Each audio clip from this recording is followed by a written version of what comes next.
Good evening, ladies and gentlemen. You are welcome to Translation and Interpretation Program. I'm Turo David, translator interpreter from Sales Professional Department. Today is the following of our operations of translation, namely literal translation and adaptation.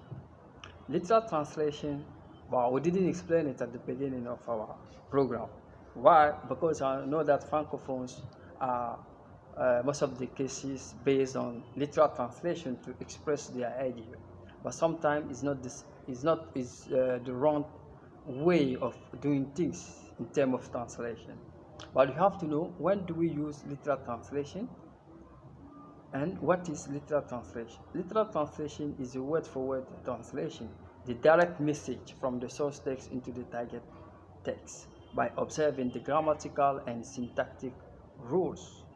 Let's give an example to be straightforward. I left my spectacles on the table. J'ai laissé mes lunettes sur la table.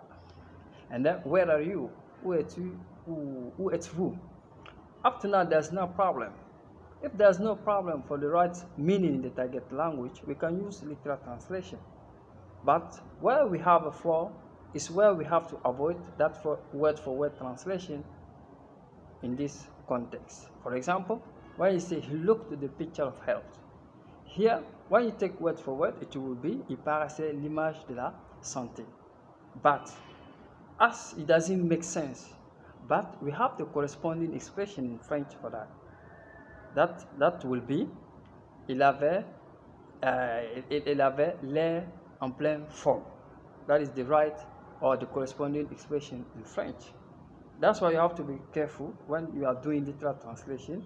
Is it the right one? It has meaning, or it has corresponding expression. If it doesn't have meaning, or if it doesn't have corresponding expression, so you go to pick the other techniques of translation to see if that one or one of them matches with the appropriate translation in the target language.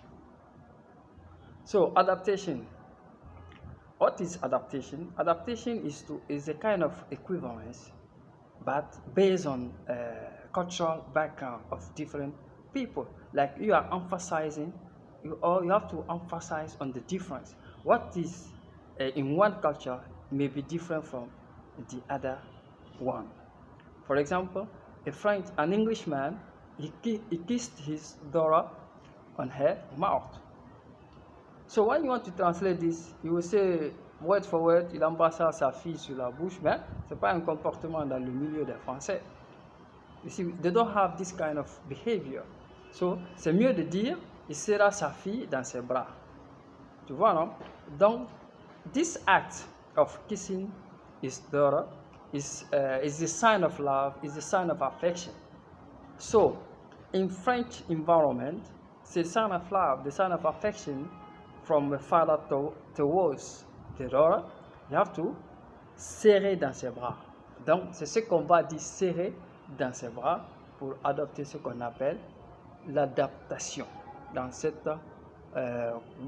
procédé de traduction. Dans ce procédé-là, l'adaptation a son importance dans ce genre de contexte où il y a la culture qui est en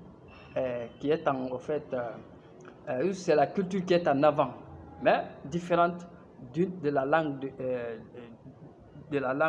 de départ, tu vois, non, par rapport à la langue d'arrivée. Donc, ladies and gentlemen, you have to know that all these techniques of translation are not an already made solution to have always the appropriate translation in the target language. They are means, they are not solution on themselves. They are means to get the right solution. That's why beyond the techniques of translation, you will see other types of translation in each professional activity or in each professional aspect, so that you cannot mix up. If you mix up, you are going to be out of the rules.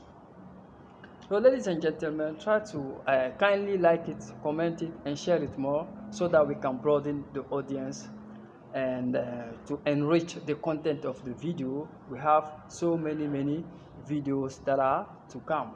Thank you. May God bless you.